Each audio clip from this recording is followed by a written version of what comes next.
Hello IGN, welcome to the behind the scenes look at Fat Princess. My name's Craig Lee, the lead designer of Fat Princess at Titan Studios. My name's Chris Miller, the producer, and we're here from Titan to show you the best of Fat Princess today. Okay, so let me tell you a little bit of an overview of the game. Fat Princess is a 32-player tactical team action game which combines elements of class-based action, team strategy, resource collection for upgrades, and fast bloody combat, all together in free-form environments which are specially designed for the strategy of the game. So we'll jump in and have a look at the game right now. Fat Princess is designed to be really easy to pick up and play, and get into the game straight away and have a lot of fun, but over time you'll just discover the deep strategy that's there. So here we have the Get Fabulous screen where you can customize your character, and there's so many different fantastic customizations for you to add to your character, and they unlock over time as you progress through the game. So Chris can quickly choose a character here, and of course you can select, you know, boy, male, customizations, female customizations. I want the Scottish skin. You're going for Scottish skin? Okay. Yeah. Okay, alright, let's jump into the game. So, what we're going to show you first is Black Forest, and obviously in Fat Princess is a multiplayer game and a single player game, and we're going to quickly jump into a single player skirmish. And here we are. So we're in the castle, and obviously this is a Rescue the Princess game, and if Chris opens up the map... Hold on a second, let me turn off the AI for you so we can actually take a second. Okay, so if you quickly look at the map, the mini-map, there's a mini-map obviously for every level, and you can see the little character that's looking at the map. And as you can see on the left-hand side, there's the Red Princess, and on the right-hand side, there's the Blue Princess, and they're in the enemy castles. And the idea of this game mode is to capture both princesses, put your princess on the throne, and the enemy princess in the dungeon. So if Chris heads down to the dungeon, you'll see there she is. She's nice and light at the moment. She's looking very happy, and off we go. So obviously, Fat Princess is a 32-player team game, and one of the unique things about the game is the class system, and we saw Chris there picked up a hat, and you pick up the hat and poof, you're the class. So in this example, Chris is the worker, and as the worker you can do many things. You can mine resources. Here's chopping down a tree, and then you can take those resources to any outpost or structure that you control. So Chris just captured an outpost, and then there you go, he collected the resource. So you can see one of the instant strategies of the game is to capture the outposts of the environments, and then you can return the resources there, which is vital to your team. So the reason you collect resources is to upgrade your castle, and you can upgrade all of the hat machines for different abilities. So do you want to... Can we go get some metal? You go get some metal? Okay. Change. Okay.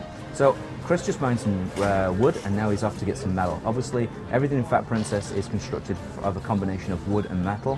And they're in different locations around the map. So obviously there may be a concentration of metal on certain maps which are a confrontation point, and this particular metal site is protected by these breakable rocks. So one of the great things about the worker is you can actually destroy structures faster than other classes. So he's not only the class that does all the resource collecting and you know, feeding the princess, he also is great for damaging structures, and that's just not just the breakable rocks. If you want to knock down the enemy castle doors, then you know the worker's the man to stick in your team. So this is a point of contention too on the map here. So you can see the blue is fighting over this outpost.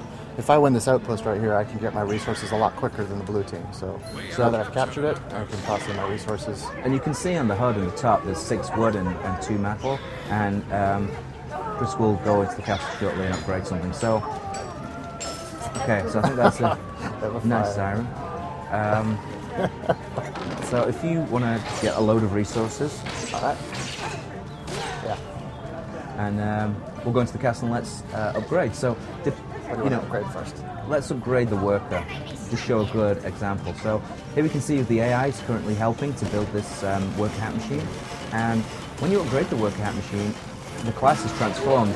Now you have an upgraded hat, and not only do you have the worker, but you have what we call the sapper or bomber, and now Chris can actually throw bombs. So what was the sort of resource collecting class has become an offensive class, but by pressing the triangle button, Chris can actually switch at any time between those two functions. So when you upgrade, you're not throwing away your old class, you're gaining new functionality. And now Chris is upgrading the warrior.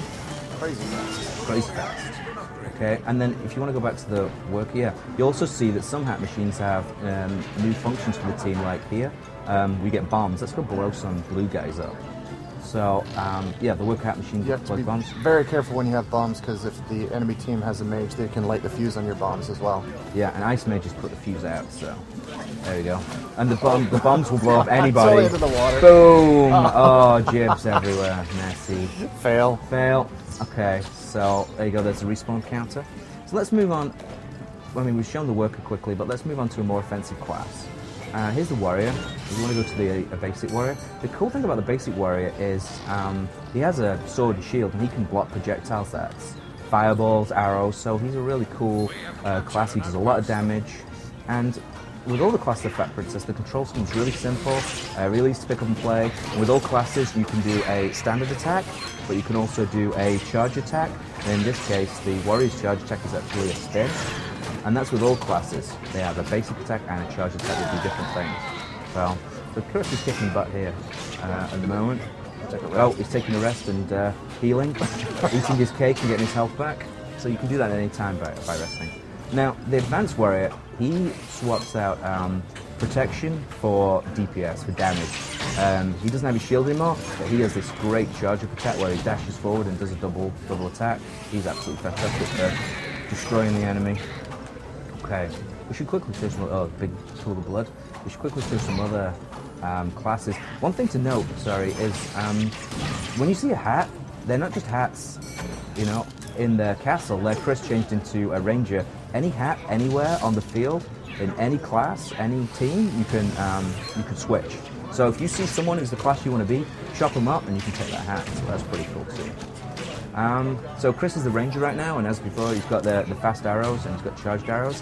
But the upgrade is the advanced ranger, which has the shotgun, and every time he charges up, he puts 3 more bullets in his gun, and he can have up to a 9-bullet blast. So at close range, does a lot of damage. Let's go capture the outpost so we can get in the castle faster. Okay. So on every map, some maps are large, some maps are small. We have different themes, and we'll show you a little bit about that later. But every map has its own unique elements, and one of the cool things about this map, Black Forest, is when you control this particular outpost, it's a special type of outpost. It allows you to gain the use of a sort of secret tunnel. So Chris is capturing his outpost now by standing next to it. And obviously, as with everything in Fat Princess, you can do everything alone. And like now, Chris is capturing the outpost. But if you do things together as a team, you can do things much faster. Like if Chris was, he's currently desperately trying to capture this outpost, but I think I've frozen the eye, so I can't capture it. It won't let me shoot. It's on the eye of a gun. So we can capture it. But as I was saying, you can do anything in Fat Princess alone. You can chop a tree, you can capture an outpost, you can feed the princess. But if you do it as a team, the game is designed that it's much faster. You can chop down trees quicker, you can capture outposts quickly. So it's really working as a team that really gets you those sort of advanced strategies. So you can. Let me get some help. Well, why don't you go and you can capture that outpost again? You should do that. So when you're attacking the enemy castle, and obviously you're trying to get the princess back, there are many different ways you can do it. Where are you going? I'm on fire. You're on fire. You're gonna die.